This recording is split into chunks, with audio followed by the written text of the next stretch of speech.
Hi అండి. ఈరోజు వచ్చేసి నేను వెజ్ నూడిల్స్ చేస్తున్నాను.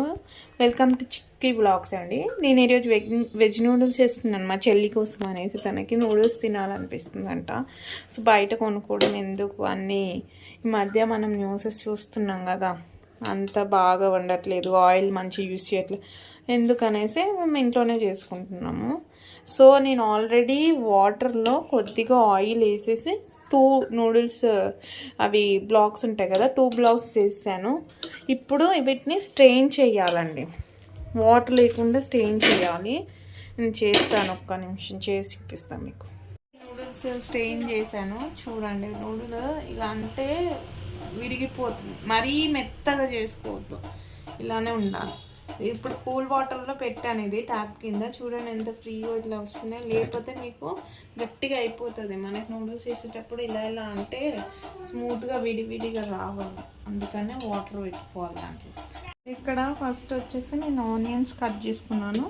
క్యాప్సికమ్, మా ఇంట్లో క్యాప్సికమే ఉంది. క్యారెట్ మీకు కావాలంటే క్యారెట్ వేసుకోవచ్చు, లేకపోతే క్యాబేజ్ వేసుకోవచ్చు, ఇంకా ఏమంటారు, ఇంకా బీన్స్ వేసుకోవచ్చు. లేదంటే మేము ఇప్పుడైతే వెజ్ నూడిల్స్ వేసుకుంటున్నాము. అవన్నీ వేసుకొని ఎగ్ కూడా వేసుకుంటే మీకు ఎగ్ నూడిల్స్ అయిపోతుంది అనమాట. ఫస్ట్ ఎగ్ని కొంచెం ఫ్రై చేసుకొని పక్కన పెట్టుకొని లాస్ట్లో యాడ్ చేసుకుంటే అది ఎగ్ నూడిల్స్ అయిపోతుంది. ఇంగ్రీడియంట్స్ ఇది ఆనియన్స్, క్యాప్సికమ్, ఇది వచ్చి ధనియాల పౌడరు, ఇది వచ్చేసి నూడిల్స్ మసాలా, మనకు బయట దొరుకుతుంది నూడిల్స్ మసాలా, ఏ బ్రాండ్ అయినా వాడుకుంటాం పర్లేదు.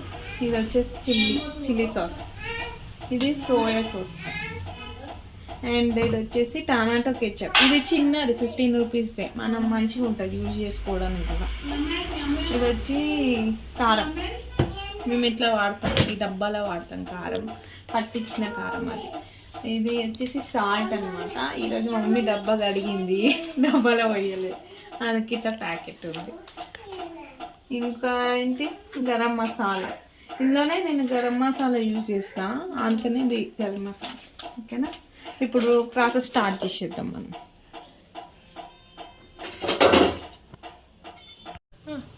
బాండి పెట్టిన, ఇప్పుడు ఆయిల్ వేయాలి. ఆయిల్ వేసుకొని కొంచెం వేడైనాక ఆనియన్స్, క్యాప్సికమ్ వేసుకుంటే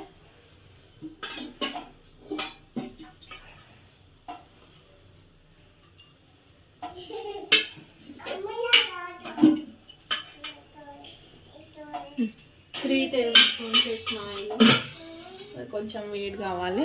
వేడైనాక ఉల్లిగడ్డ వేస్తాం.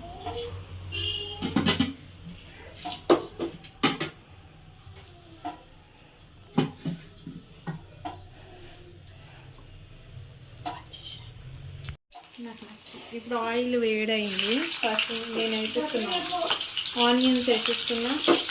ఇలా క్యాప్సికమ్ కూడా నాకు నచ్చదు, కానీ ఓన్లీగా వేసేసుకుంటున్నాం మనం.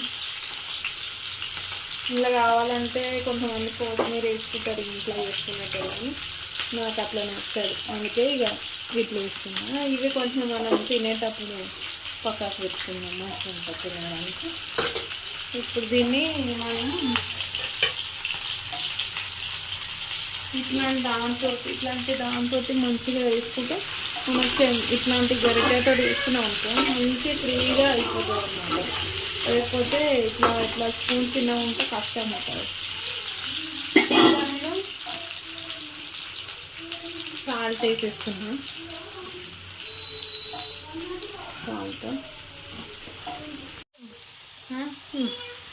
ఇప్పుడు మా ఇంట్లో కరెంట్ పోయింది సడన్గా, సో ఒక టార్చ్ పెట్టి వేస్తున్నాం. మళ్ళీ నేను ఇందులో కొంచెం అయిపోయింది చిల్లీ సాస్, తర్వాత కొంచెం చిల్లీ సాస్ ఎక్కువ పడిపోయింది అనమాట. టమాటా సాస్ ఎక్కువ పడ్డాయి కాదు, చిల్లీ ఎక్కువ పడుతుంది. కొంచెం తీసేస్తున్నాం, బయట పడేస్తాం. ఓకే,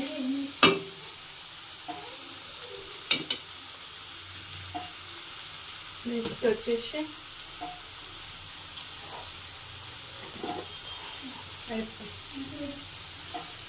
కొంచెం ధనియాల పొడి, కొంచెం ఇది కొంచెం సోయా సాస్,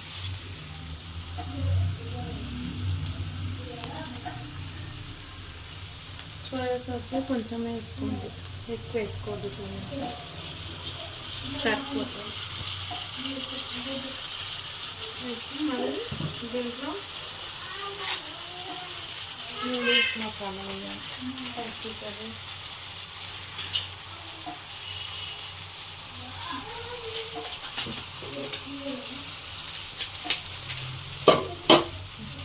నూడిల్స్ మసాలా ఎక్కువ వేసుకోండి, మంచిగా ఉంటుంది. నూడిల్స్ మసాలా ఎక్కువ వేసుకుంటే స్మెల్ అట్లా బాగుంటుంది అన్నమాట.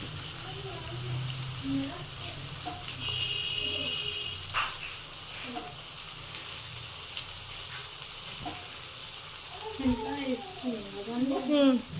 ఇప్పుడు కలిపేసుకోవాలి. గరం మసాలా వేసుకోవాలి కొంచెం. గరం మసాలా వేస్ట్ అనుకుంటా ఏదైనా.